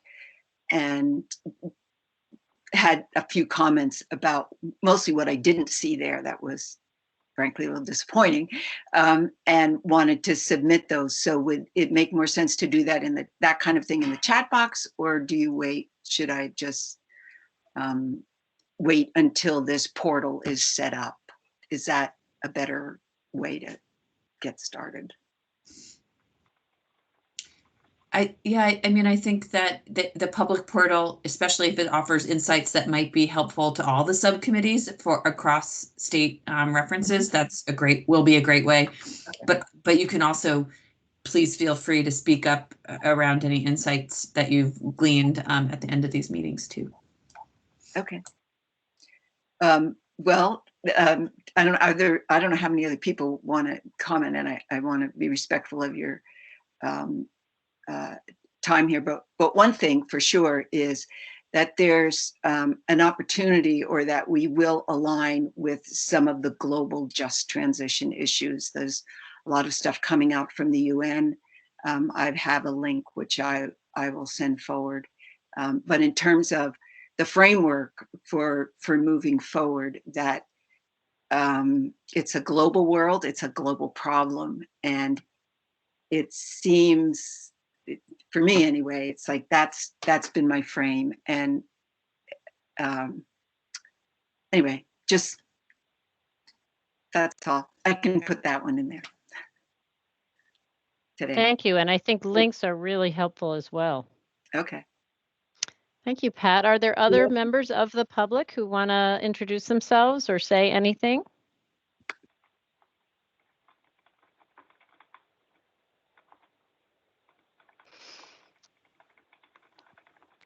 Okay, I'm realizing we didn't talk about our next meeting. So I want to do that before we close. And I want to start by saying, you know, Sarah and I have feel that the leadership is a bit homogeneic right now to represent this diverse group. And we want to invite other members, especially our newer members who represent a greater diversity than we do, to join us. So I guess I'm going to say, if you're interested in being a leader to join Sarah and me, it looks like meeting 1 or 2 times between meetings to help us go forward. In terms of work, it's not nothing. I do want to admit that, but we would welcome broader diversity in the leadership of this group. So if you are so inclined, please send me and Sarah an email to that effect. Thank you. Also, so for next week, something coming out of this week for me is this idea that we begin to establish principles. So we might send out homework, which would be, again, the state equity assessment tool. And maybe the main equity, is that what you were suggesting, Sarah? I know Jane sent that to us. I did scan that. I don't know if the other states had sort of equity assessment tools. I think they probably each did in their own ways. I can ask Ellie to try to look for more to send us. So that's, and I think I had a couple other thoughts. So the public engagement process meeting isn't till the following week, right? I think I was sorry. I think there Go was ahead. kind of two thoughts. One is principles, and one is this equity or assessment tool that we might look to. And I wonder if we can certainly share the examples. I think Ellie has given us a couple. We can share those with folks, as well as the State of Vermont equity assessment tool that Susanna has created, and maybe the main tool. I wonder also, this group may very well have at their fingertips like other examples of principles or tools that they think might be helpful. And so maybe if I would invite, if folks want to share those with me, I'm happy to share them with the group, and we can also post them online in the spirit of transparency so others know what our committee is looking at. That would be appropriate. And so, you know, if folks have other tools that they want to share, feel free to send those along. Okay. Is there sort of more direction that I'm not necessarily clearly thinking about for goals for next week? What is on anyone else's mind that they'd like us to be able to do together? And it also could be an exercise to help us become closer together.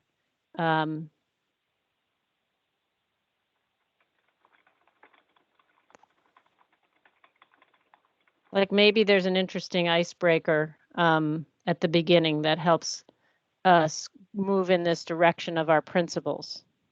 Clearly, we have some key, I think, Chris, you mentioned 3 things you think we need to define: environmental justice, economic justice, climate justice. So there's definitions, there's establishing principles of equity and justice, and there's these tools that we want to look at. I also think it would be good for us to talk even before we meet with the firm that's been hired to do this public engagement again about our goals. And what's our vision? How do we think we need to get started? So those are thoughts on my mind.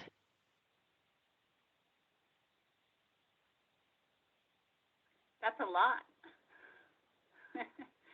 We have a lot of work to do, and maybe something Sue and I can bring back to this group and thinking with David and Jane tomorrow is a little bit how this group might think about organizing its work to try and move forward our lofty timeline and bring that to you all as a starting place for conversation next week. Great. Well, I just want to thank everyone and honor everyone for their time and energy. And I hope we can use the gloominess that we've shared at the beginning as an inspiration for why we're doing this work. And thank you. And I hope you have a sunny weekend. It's Thursday, which means it's almost Friday. Okay, you. folks. Bye-bye.